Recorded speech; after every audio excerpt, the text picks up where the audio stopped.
All right, I'm with Ed Soares, of course, LFA, one of the busiest organizations in the country, really at any level. But now it's going international as well. You got 2 events in Brazil next week. Ed, I guess first, just talk to me about, your excitement level for this, right? This is a big step. This is a big moment for the promotion. Definitely a big step for our promotion, going international for the first time, and especially, doing it at the place where MMA kind of all started, and we're going to Rio de Janeiro, Brazil, where, back in the day, those were the first mixed martial arts fights around were in Rio. So it's very exciting to be able to go back there. I feel that Brazilian mixed martial arts has done so much for me and my family and my life as a professional. I'm really looking forward to going back there and giving back to the mixed martial arts community of Brazil, especially because right now the amount of opportunities that are in Brazil are very minimal. And as you see now, you don't see as many champion or as many big names in Brazil. And it's not because of a lack of talent. I think it's because of a lack of opportunity. So I really am looking forward to taking the LFA down there and reviving Brazilian mixed martial arts. That's awesome, man. You touched on a lot of what I was going to ask there, but as you said, your background, you're long known for representing some of the best Brazilian talent on the planet, so you know the scene inside and out. But this is a significant investment, right? This is a time investment. This is a financial investment. It's a big deal. So what prompted you to say, because you guys have been doing pretty good at LFA, right? You got your thing all set up. It's working well. What prompted you to say, hey, man, let's go down there and let's go find the best prospects in Brazil as well? Well, through the LFA, some of the Brazilian fighters have had the opportunity to come to the States and get to compete in the LFA, and they've done extremely well. Not only have they done well, they've won titles and they've moved on to the UFC or Bellator. So for us to go down there, it just made a lot of sense. Like I said, the landscape of mixed martial arts in Brazil right now is not in a very good not in a very good place right now. I feel that there's really a lack of opportunity for these fighters, and there's just so many great talents that are just giving up on fighting and walking away and going and get a regular job because they have to provide for their family. So that's really what it made sense. And I just feel that, if we're in the business of developing talent for the next level, we have to think internationally. And we've always been excited about doing an international show. So it just made sense for us to try to go to Brazil, especially with my relationships. And, we're live on Combate down there in Brazil. And of course, we're, broadcasted in over 200 countries on UFC Fight Pass. That's amazing. So listen, it's been a couple years since I've been to Brazil, but I went down there, I think 29 times in a row for UFC events when the UFC was going down there a lot. And the story that I always got down there was, look, there's guys here that are like 25-0 that nobody has ever even heard of. Is that still the case? Are we still in a situation where there's these monsters that just haven't had chances? Yeah, for instance, like on our Sunday night show, our Monday night or our Friday night show, we have an incredible guy. We've got a 14-3 guy as our main event versus, I believe he's like 11 or 14-2. Just incredible. And then we've got our co-main event, which is Ari Farais versus Marcus Breno, and that right there is kind of like the fifth ranked Brazilian bantamweight versus the 9th ranked Brazilian bantamweight. So the card is stacked on our Friday night show. And then, of course, on Sunday, LFA 112, we're going to be doing a tournament. So I'm really excited about that, going back to the roots of mixed martial arts and bringing back an old school sort of vibe of a guy's going to be fighting for the welterweight title, but he's going to have to fight 2 fights in one night to win the title. It just feels like a fit to do that in Brazil in our first venture down there. Yeah, I'm excited about that one. So as you said, Friday night, July 16th, LFA 111. Sunday night, July 18th, LFA 112 in the United States. It'll be on UFC Fight Pass. I did want to ask you about the tournament because I was excited about the tournament. And what I wanted to know is, are you able to tweak the rules a little bit because you're down in Brazil? Do you get to do things a little bit loose and fast there? Well, here's the thing. Eventually, I thought we were going to be able to make some adjustments to the rule, but at the end of the day, we are using CAB MMA, which is the only Brazilian sanctioning body that it's approved by the ABC. So and actually this just happened this week. So we were planning on doing 3 5-minute rounds for both matches, which would have ended up being 30 minutes. But they decided this week to stick with that. No athlete can fight more than 25 minutes in a night. So what we've decided to do is we're doing the alternate fights, and the semifinal bouts are going to be 3 3-minute rounds. So that will go 9 minutes in total. And then the final fight will be 3 5-minute rounds for the title. So so the athletes will be fighting under the 25 minutes that's under the regulation of the ABC, and also, they're going to be medically cleared and have a full medical staff there to make sure that and we're going to have 2 alternate fights. Just, we want to be extra safe and make sure that these guys are 100% safe to move on to compete. So we've had 2 alternate fights just in case something crazy happens.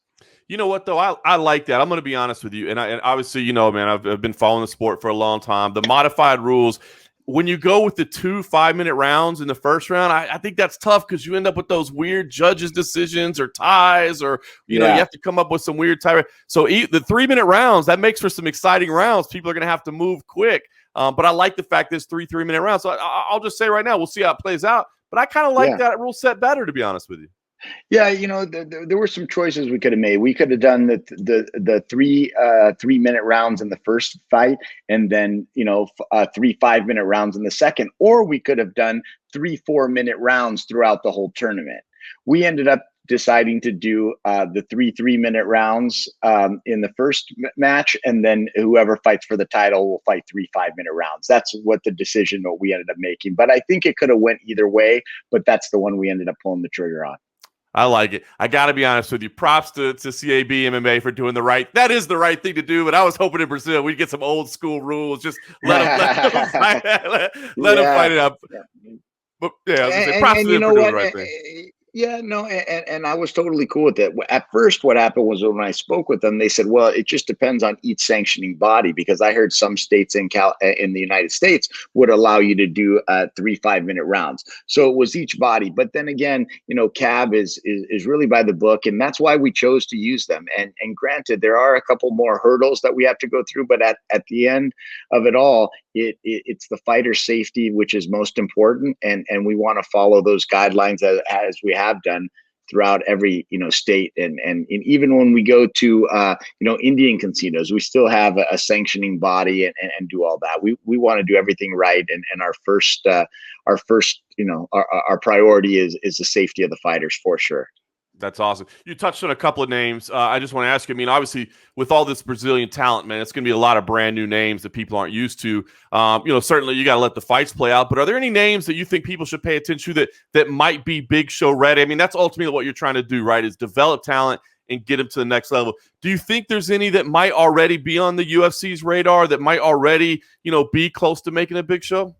I mean, I can tell you there's quite a few. Like I said, the main card. I mean, this is crazy. I mean, we've got like the opening fight of 111 is a 5-1 girl versus a 3-0 girl, which in most cards here in the U.S. that would be on a main card. That's the first fight of the night. So and then the second fight, you've got a 5-1 guy versus a 4-0 fighter. So I mean, it's just incredible. But then you go and you look at as far as the names you said, I mean, there's just so many. There's a kid by the name of Rodolfo. They call him the Tractor.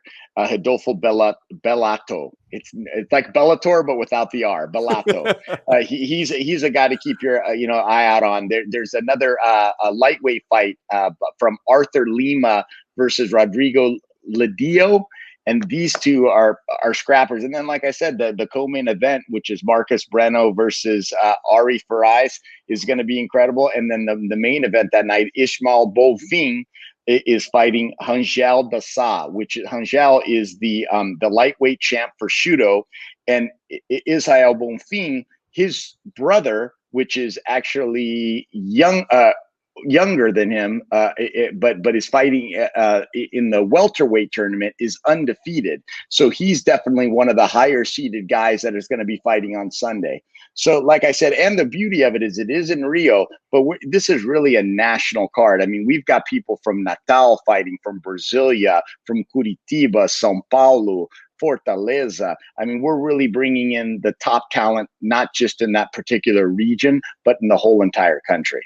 That's awesome. You just made me realize what we've been missing is not only developing Brazilian talent, but finding new Brazilian nicknames, man. Those are always the best. Is the nickname for sure. Yeah, and like I said, the four guys that are competing in the welterweight tournament is Brennan Alberth, which is an undefeated guy, 8-0, and he's taking on Gabriel Bonfim, which is 10-0.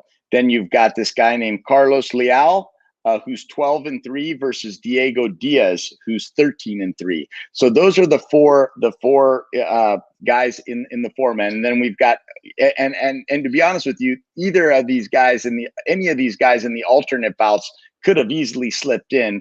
And the alternate bouts, we've got a 9-3 guy named Camille Otani versus Junior Marquez, and then Wendell Giacomo versus Iren Carlos, which is the future welterweight champ. So all those, even the alternate fights could have easily slipped in there. So like I said, the talent is very rich down there, and I'm sure there's going to be a lot of new nicknames for everyone to learn.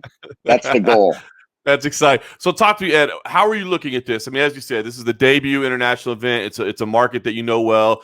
Is this a one-off? Well, I mean, a two-off because it's two cards. But is this hey, let's go see what happens and see how it goes? Or do you view this as a long-term commitment to the market of Brazil? I look at this as a long-term commitment to the market of Brazil. I feel that mixed martial arts down there needs to be revived, and I feel that we're the people to do it. We have great relationships down there. I'm looking forward to doing it, but our plan is to try to do, maybe 6 to 8 shows there next year in 2022. That would be the goal. We're looking at possibly going outside of Rio too, into some other cities, and some surrounding cities into Rio too. So I'm very excited about this in this new venture. And like we said, we need to start developing talent. Obviously, the United States is very talent rich, but we need to start developing talent in other places, and Brazil just seemed like the right fit for us to do it. And especially when you look at the state of mixed martial arts down there, it really needs it. There's so many great fighters out there that are just dying for an opportunity. I mean, I can tell you that in comparison to the United States, when we're putting this card together, and here it happens all the time. We go to a guy and say, "Hey, we got this guy to fight for." Oh, well, man, that guy's undefeated. In Brazil, they don't even ask what weight. They just tell you what weight do you want me to be? You know what I mean? I'm like, what? What do you mean? What weight do you want me to be? I'm ready to go. So there's none of that. You know what I mean? These guys are savages. They're willing to fight anybody, and that's why it was so refreshing to be able to put these cards together. I mean, from the first fight to the last fight of the night, these are all incredible bouts that all of them could be on a main card. But these guys are ready to put themselves through a test and prove that they deserve to be at that next level.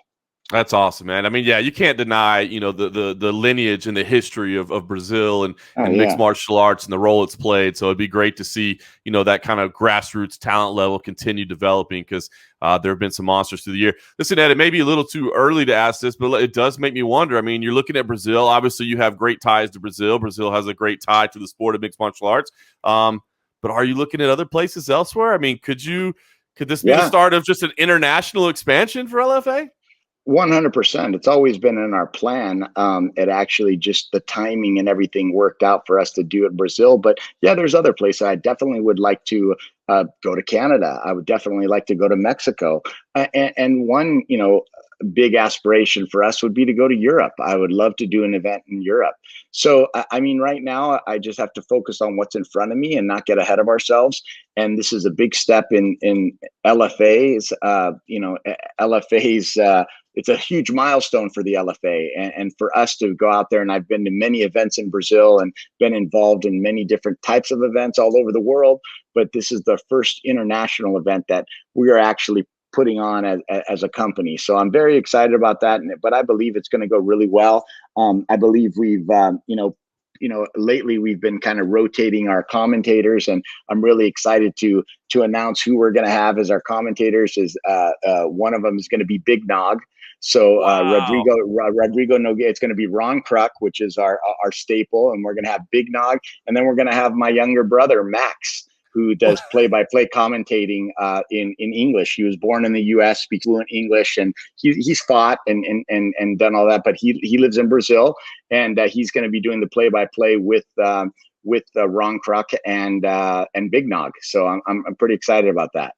Solid team there. Big Nog, the legend, man. What a great way to have him associated with the event as well, man. I don't think people realize just how much he is revered down in Brazil. I mean, as much as he's loved around the globe, he's a god in Brazil, man. So that's amazing to see him. Oh, that's involved. for sure. I mean, you have to wonder when somebody says they don't like Big Nog. You're almost kind of like, what's wrong with you? Like, what's wrong with you? You know what I mean? Like, how can you not like Big Nog? Like, who doesn't like Big Nog? You know what I mean? Like, it's like his new girlfriend's ex-boyfriend still likes Big Nog. You know what I'm saying? So it's like if he does, you know what I mean?